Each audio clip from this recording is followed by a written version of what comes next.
Hey everybody, welcome to Buzzing About Romance. I am Becky, and joining me for this episode is Jenni. Hi, Jenni. Hey, Becky. And Leah. Hello, Leah. Hello, Becky. On this episode of Sip and Discuss, we are going to review The Broker by Nikki Sloane. Now, before we talk about this book or get into this, Leah and I have thoughts about this book and Jenni. So, We do. Leah, did Jenni make it over 50% into this book?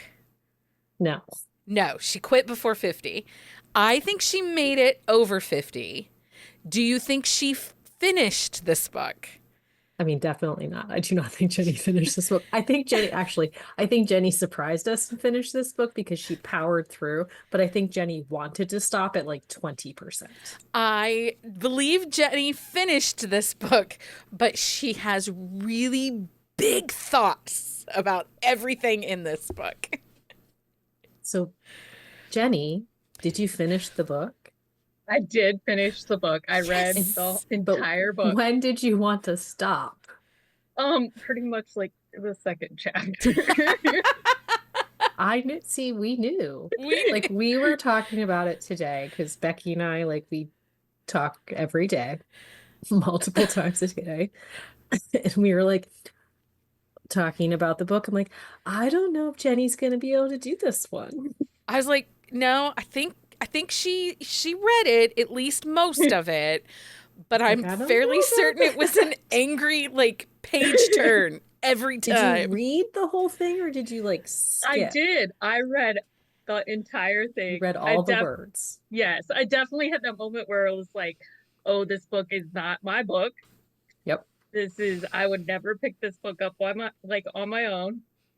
And then I kind of just took myself out of it and watched it as when you watch Sister Wives and you're can't wrap your head around what's going on. Yeah. Yeah.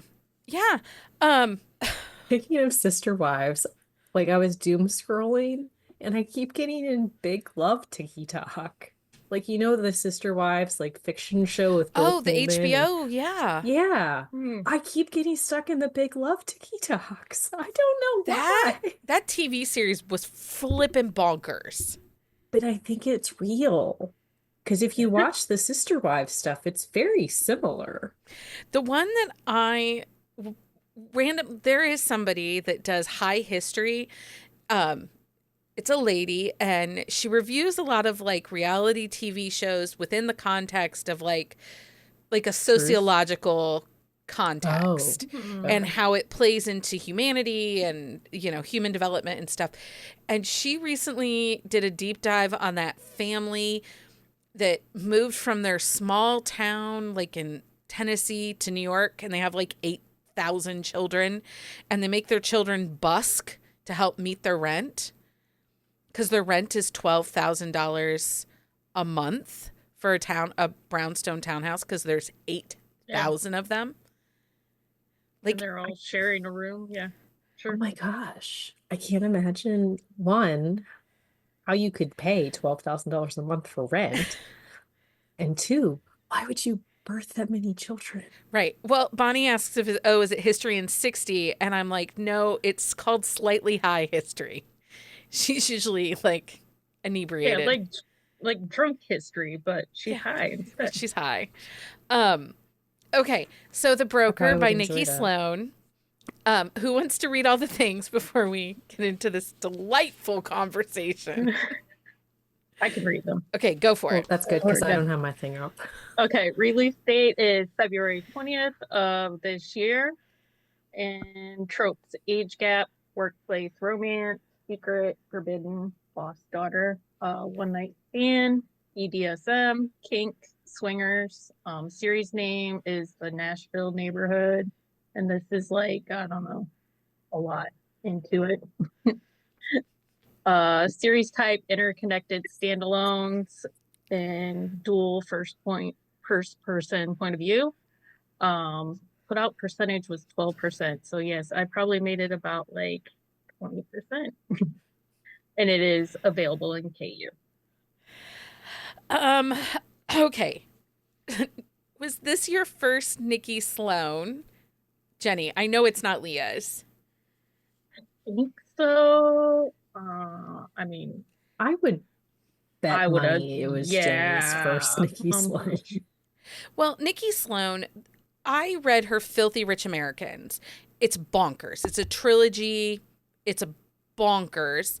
And I loved it. It was kind of forbidden. It pushed the envelope.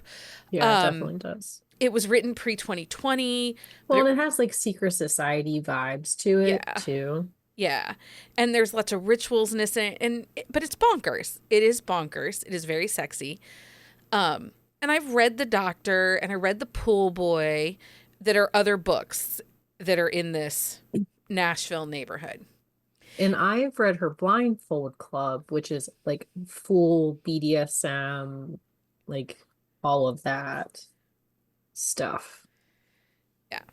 So I really liked The Doctor, which was an age gap, ex's Book one.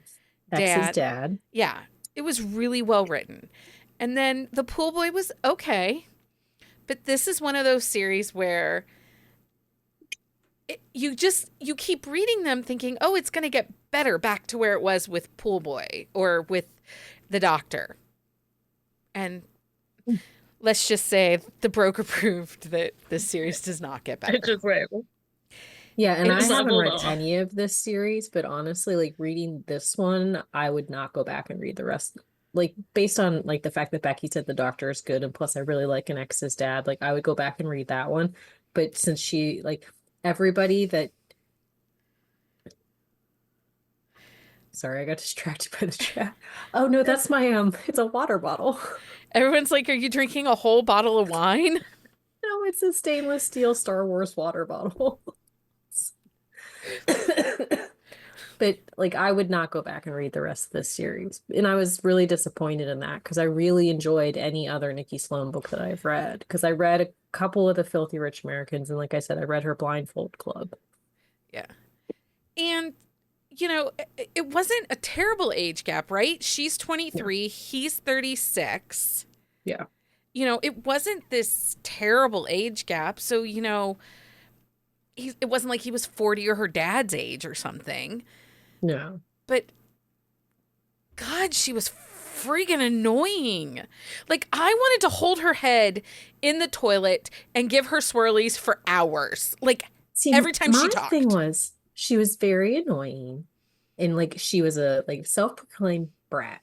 And so going into the book, I was like, oh, he's going to be a daddy. She's going to be the brat. Like she's going to really play into that BDSM element, but she doesn't. And I was like, there's little bits here and there. Like she calls him daddy. He calls her baby girl, but she could have really taken that brat side of it, like to the extreme, and it would have worked a lot better. But it's like she almost forgot that she decided she was going to be a brat and then made her a voyeur.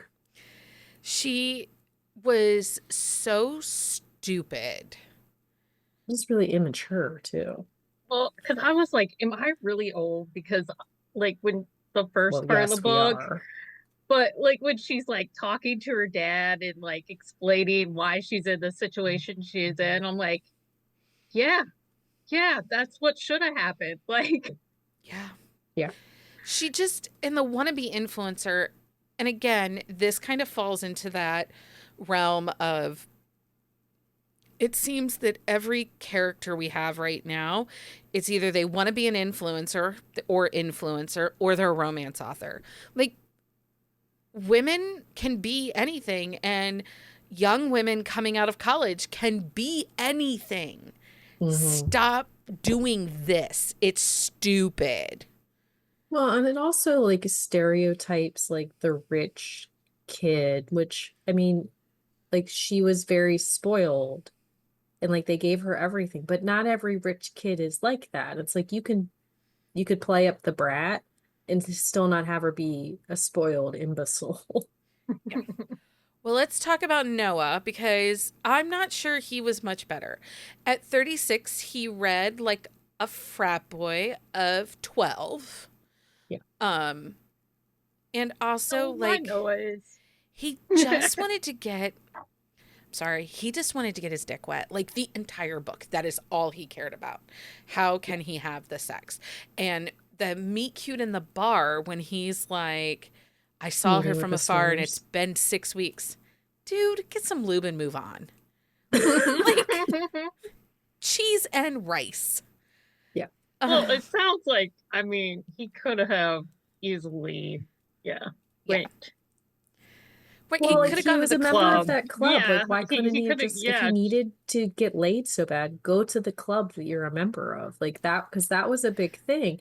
But even that aspect of it was a letdown. Like, I felt like there were so many pieces that she started and then just let them fall off. I also want to say, read The Room, Nikki Sloane. I get that this book, she probably wrote it November, December. I don't know how long it takes her to write a book. She hasn't released a ton of books in the last couple of years.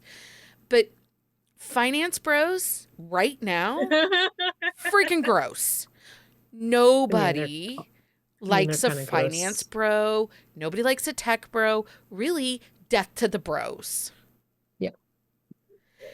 And so, like, he already had to overcome the fact that he was a finance bro.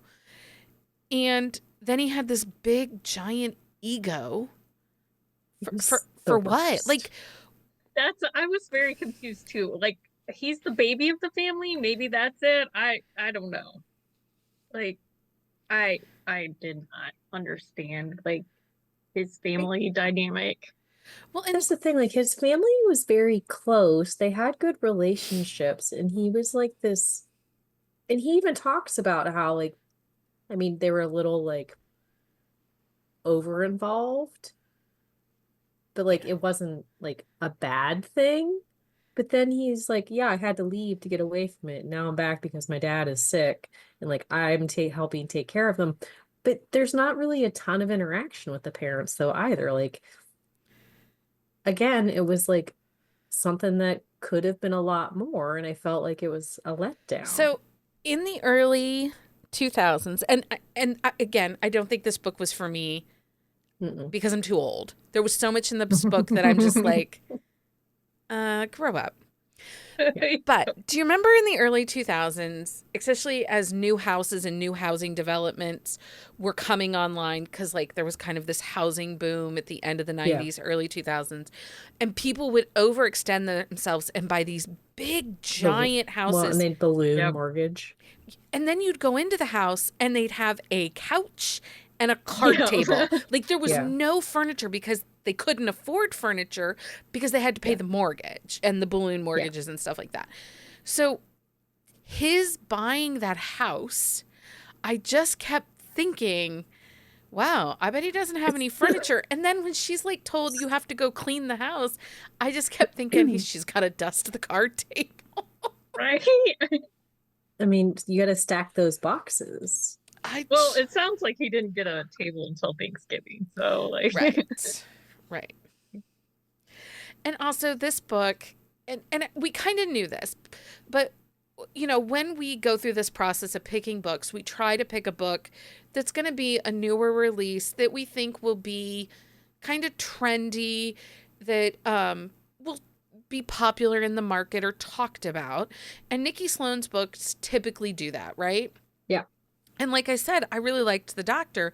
So when I picked out March's books and I saw she had a new book coming out in February, I thought, okay, hey, let's give this a try. You know, it's not an author we've ever covered. It's not a series that we've covered. And I thought, let's give this a try. Well, and like she does standalones decent. Like, so, you know, like as past readers, like we know going into a book 5, like it's not going to be a huge deal that you didn't read the first 4, which stresses me out, but we all know I'll do it. But if you're reading this book, you are not reading this for character development. You are not reading this for a plot. No. This was a buffet of spice. Well, and it was a buffet that doesn't make sense either. No. Well, like, okay, so because I don't always read for the spice, and like the spice that she was going for didn't seem to be done well. Well, no. It was very forced. And certain things didn't make sense. Like him as a swinger. Like, well, that part didn't bug me. Like I could that that didn't wasn't an issue for me. But the whole yacht scene when they brought like it was the couple and then him and they brought her in, which would have been fine, but then they brought this random other guy in. So it was like there was five of them, and then like this other dude's hitting on Charlotte, and it's like, but Noah had already said like she was off limits because he was jealous and all these things. And it just that whole scene in itself did not make sense. yeah, I don't disagree. I also think that with this one, and Jenny, I'm going to play to you on this one. The emotional connection never seemed to develop. But I think they were both so emotionally immature that nobody knew how to make an emotional connection. Right, because very much when they get to the end and he like comes back and he's like, no, I love you. I didn't mean anything I said. And I'm like, how do you know? Like, Yeah. Well, all you guys have done is like had sex and cleaned the house. Like, I mean, I love a one night stand, but I think we can have a one night stand and still get emotional connections. Right. We've read books where one night stands have turned into these really great emotional connections, well done stories, you know, with characters that are you can connect with. This book was so surface. And again, it was nothing but a buffet of spice. Well, like, and like I've read books that have like that, like other like person that's introduced the relationship for different things, and like they have a threesome or they have a quad, or if there's a name for that, I don't know. But like they have those, I mean, they have those interactions with other people, but there's still that emotional connection between the hero and the heroine. Like honestly, there was like I felt more connection between that married couple that they were doing stuff with than, which I mean, naturally you're going to have that, but like if you're trying to put these two people together, you have to have that connection with them too. It's like she had more of a connection with the lady when they were doing all that stuff than she did with him. Yeah. Well, and there were the pieces that like she could have used to like have character development. Like his dad's sick. Like let's see more of that. Like how does that change him? How does that change his view of life? Like she needs to grow up. Like I would have liked to see her like move out on her own, like at the end. I would have liked to have just even seen her parents kick her to the curb and be like, you have kind of that Cinderella kind of vibe. You have 60 days to pull your shit together or you're completely cut off. So you come to work on time, you act like an adult, no scandals, no nothing. And we've read books like that are good. But also give her a real job, like not cleaning a office twice a week. She's getting like paid under the table and like you're cleaning an office twice a week? Yeah. And that's your job? Well, and then they're like, we don't really need her. And I'm like, yeah, because you have like somebody for that already. Yeah. Like if you're going to make her pay off her debt because she stole money from you and took a vacation to Hawaii because she wanted to save her shitty relationship that she had with this older dude who partied like he was 20 still. It's like you're not helping her by doing what you're doing. Like, yes, you created the problem, but you are exacerbating the problem by solving it the way that you're solving it. There's no solution there. You're not teaching her any responsibility whatsoever. And I know that Jenny's not usually a fan of third act breakups, but I do. I like them. And actually, I like them too. I was kind of relieved and I hoped that it didn't get an HEA. I said what I said. She's dumb and I hated her. And I wanted her to be like, and he was stupid. He was. I would have been fine too if this book, and this book did, it felt like a little bit of an HFN versus an HEA. Yes, 100%. And I'm absolutely okay with this. And I know that there was an epilogue. It was called The Lesson. Zero desire to go and read that because I do not care about them.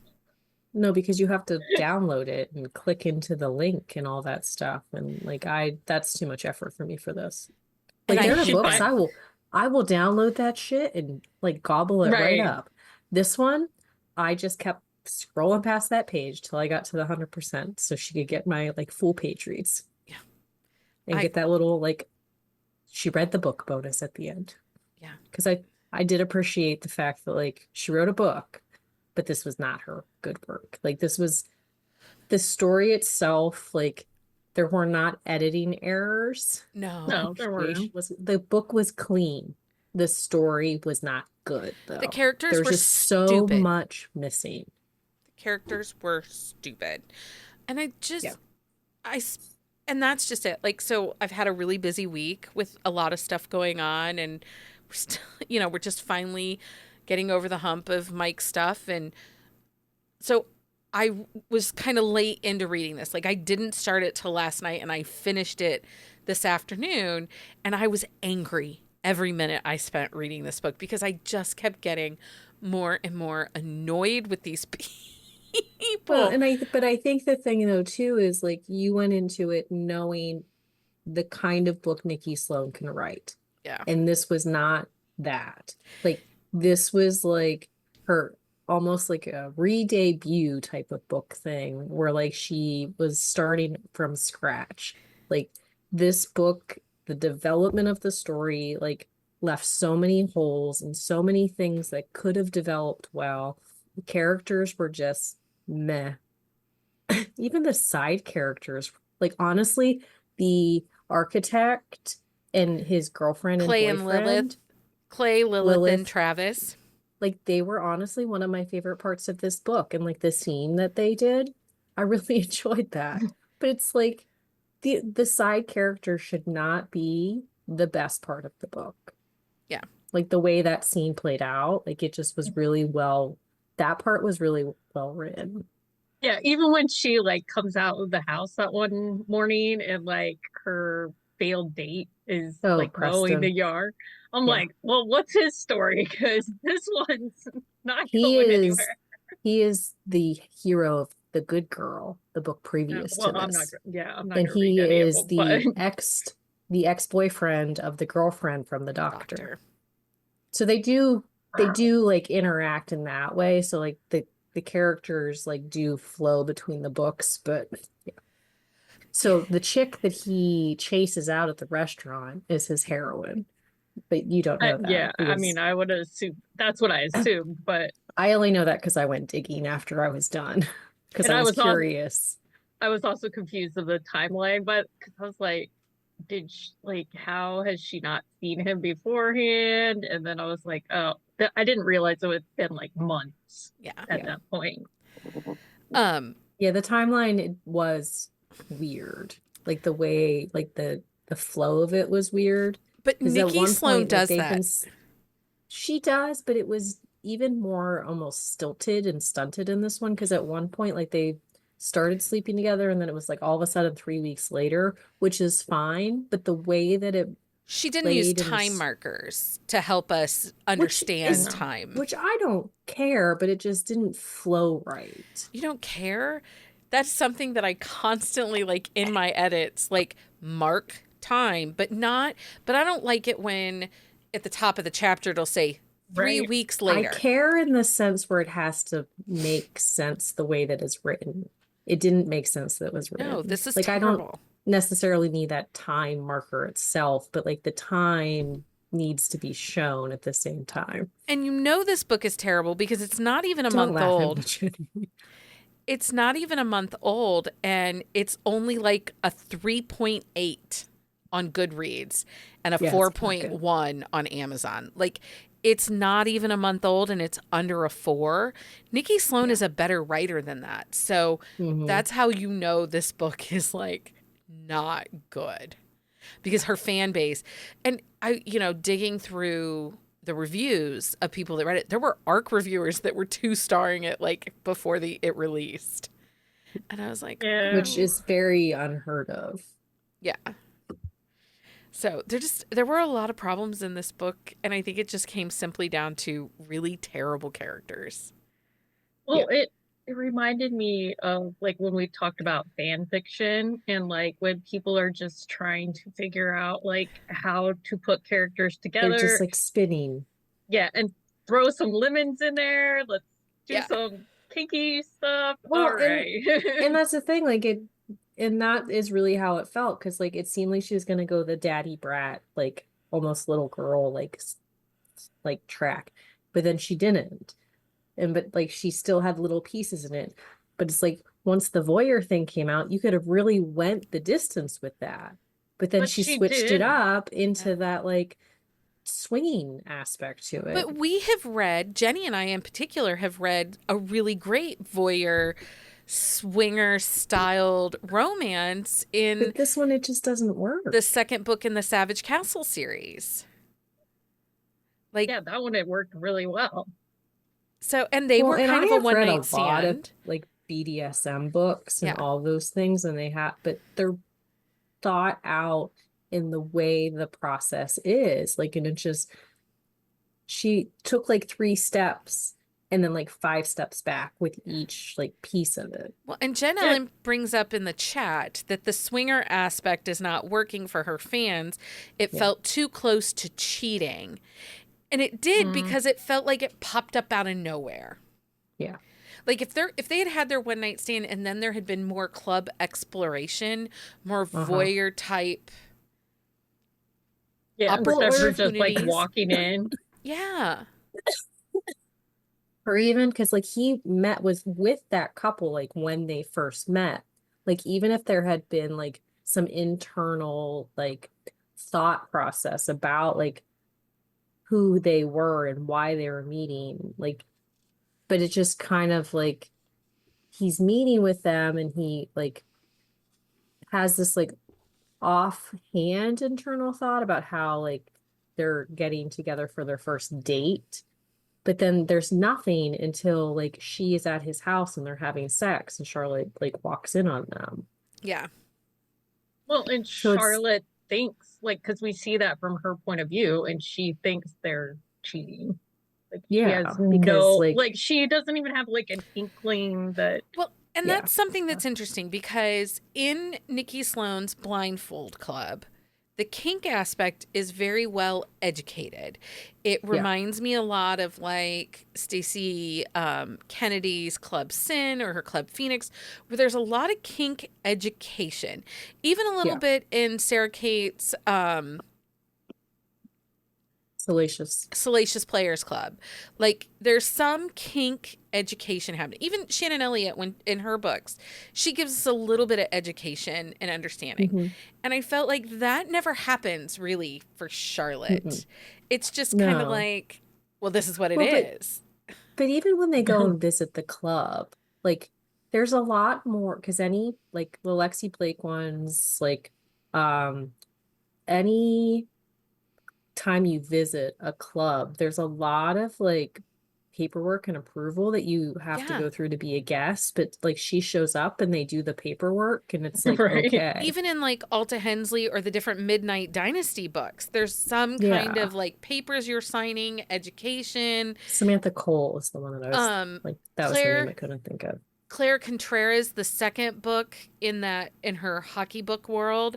Oh, the Until I Get You, that second one. The second one in that series, there's a whole education about wristbands and, and the very first time you visit, it's like a red wristband and you have to stay with your... There's so many rules of safety. Yeah.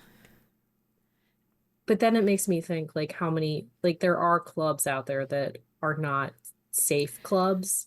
And so it made me think that this was one of those not safe clubs. This felt like Nikki Sloane, because I know how old Nikki Sloane is, so she is our age. I felt like she found out what FetLife was and said, hey, I'm just going to kind of spin a wheel and see what I can do. Like, but then at the same time, it's like, that she did research for her older series, and so it's very frustrating. Then did she have a ghostwriter on this one? Because it feels like it doesn't feel like her book. That Filthy Rich Americans is such a great book, and like those deep characters. Even the second, like, because you have the trilogy that's the one couple, and then you get the dad's book as the fourth book. Those are so well done and so well executed, and then we get this garbage, and I'm like, what happened? Where are you? Yeah. Um, okay. Is there anything about this book that we need to talk about before we go forward? Jenny. Did we cover everything, Jenny? It kept reminding, this is so me, like it kept reminding me of this New York Times article that I read about like these people that like basically lived in a house that was the club 24/7 and how that doesn't work. Yeah. Um, It did make me think, like, as we were doing this, all of those Zillow Gone Wild houses where it was either used for porn Oh, like the or, swinger house that we found? yeah, like it's either a swinger house or this house was used. And I just kept thinking, wonder what his house would look like on Zillow.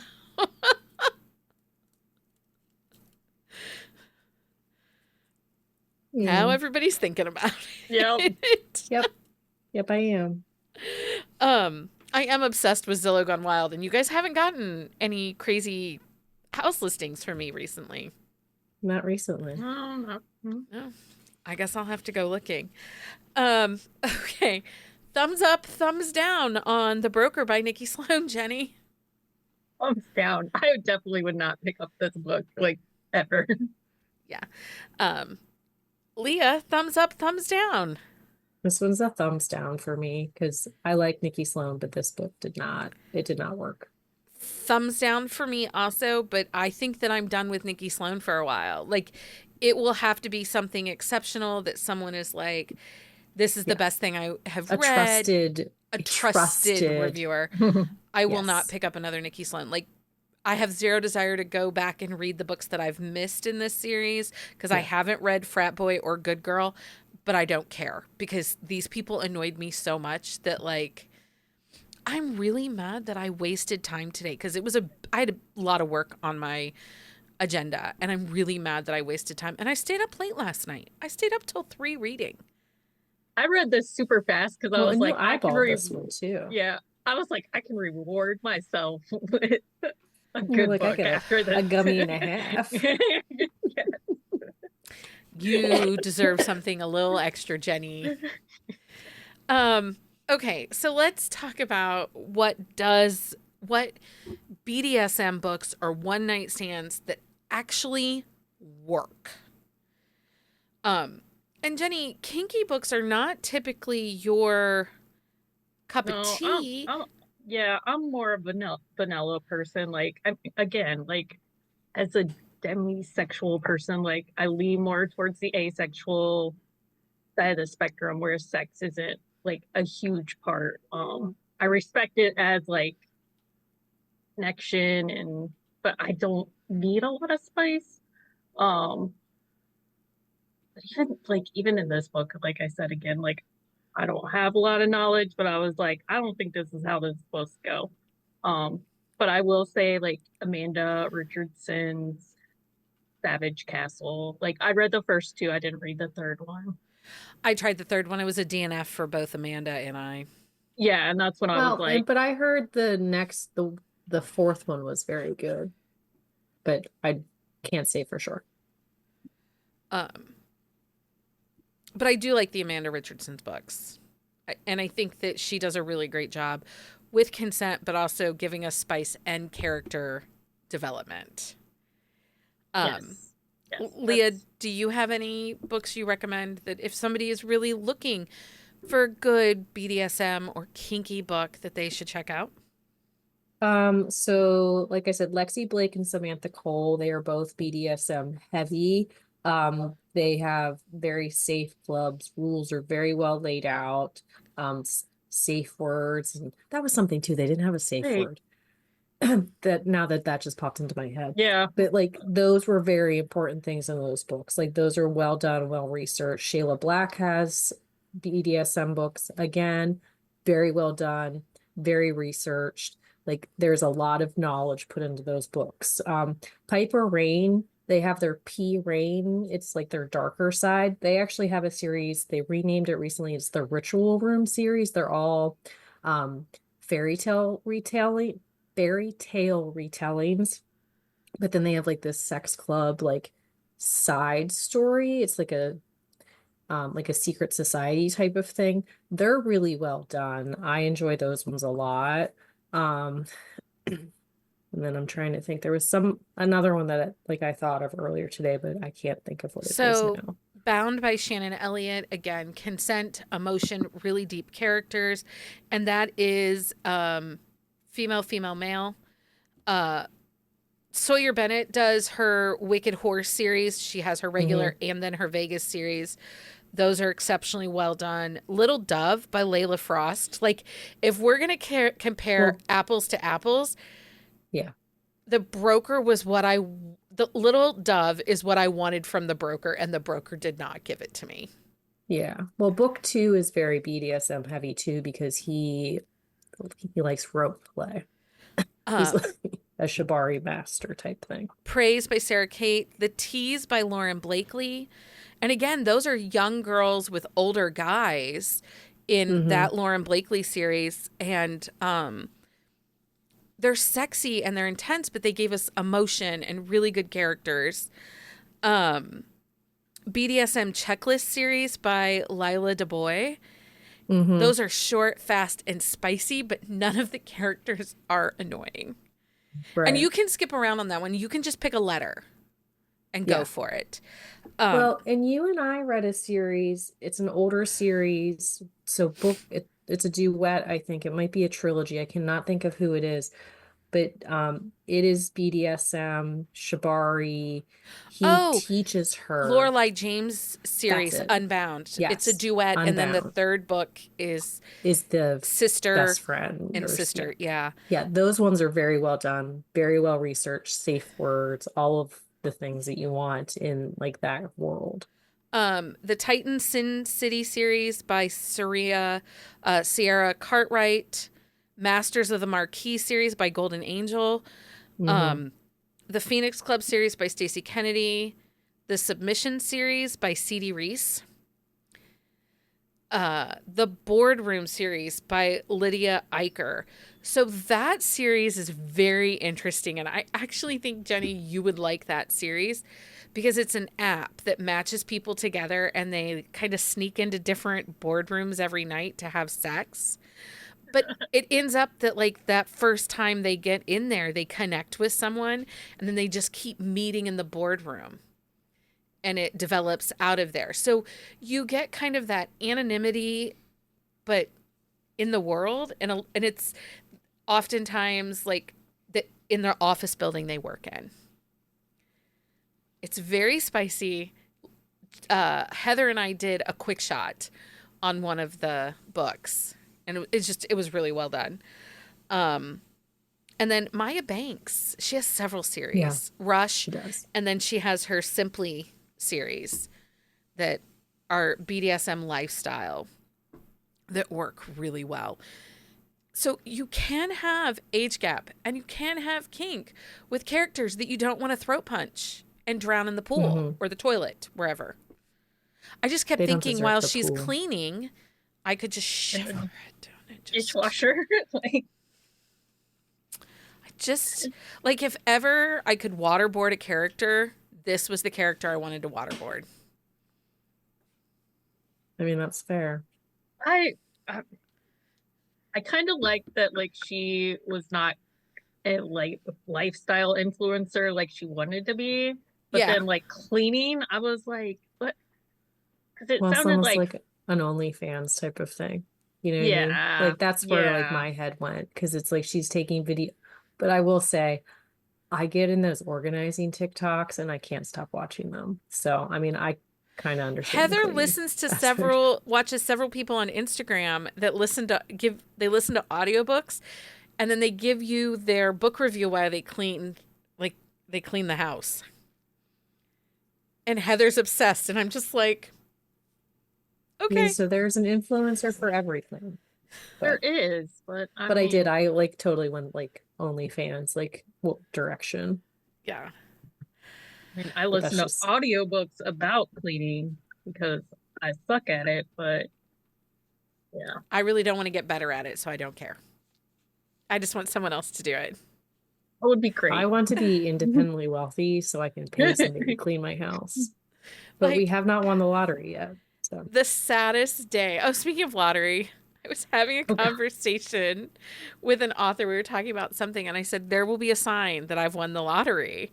And she's like, oh, really? What'll be the sign? And I said, somebody I know and love is going to get a vat of lube delivered to their driveway. And they're like, excuse me? I'm like, yes, 1,000 gallons. Please don't let it be me. Of lube. I seriously have nightmares about this, of like it showing up in my driveway and like the whole neighborhood, because like people here just are in everybody's business, and like I'm not telling you who's getting it, but somebody. My husband, if that showed up at my house. Well, see, I would be like, I didn't order Yours it. would think it was funny. He would. Mine would be appalled. I love my Jeremy husband. would get. He would not find that. Jeremy would get the slip and slide out and lube up the children and start throwing them down the. He would, yeah, he would have a party and like be like a lube keg, party like, at Jenny's house. Lube distribution. Yeah, distribution. So we all know who's getting the lube. I mean, I'm just saying there will be signs. Somebody will be on social media and be like, what the actual heck? Why is this in my heck driveway? Would not be the word that I was using. Okay, I don't know where I was going with that. Just lottery winnings. Okay, so that's a wrap on this episode. We hope you enjoyed our deep dive into The Broker by Nikki Sloane. We'll be back Sunday night, 9 p.m. Eastern Standard Time, right here on the YouTube. Jenny will be with me, and we will be joined by 3 delightful authors. Yes, I'm excited. We're super excited about this. We're going to dive into the topic of own voice disability rep. And we've got 3 amazing authors joining us. I'm so excited about it. And then next week, we are diving into Idle by Kristen Callahan. So we are kicking off Rockin' April, which doesn't really work, but... No, not at all. Not at all. But April is full of rock stars, and we're going to hit some classics and some classic rock star authors. So I'm super excited about that. Amanda earlier today was like, I'm ready to be in my rock star era. Mm-hmm. I'm like, I've never really left it, but... I've never really went into it, so... There's so many good titles in this. Like, I think I have read I am really all excited but one. about all these books.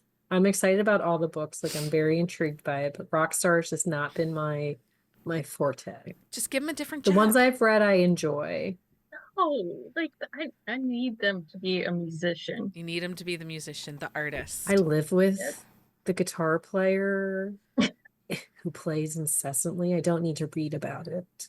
It'll be okay. You'll be fine. I know I'll be fine, but after hearing the same song months on end as he's writing it, you're like, I don't need to read about this. It'll be amazing. It's going to be amazing. I'm so excited for it. So I am excited, though. Make sure you are joining us Sunday night for the authors, and then we're back on Wednesday, and we will be reviewing Idle by Kristen Callahan. Thank you guys for hanging out and joining me and reading this book. Whatever it was. Until next time, everybody. Happy reading, everybody. Find us on Instagram at Buzzing About Romance or on Twitter at Buzzing Romance. If you like the podcast, please leave a review.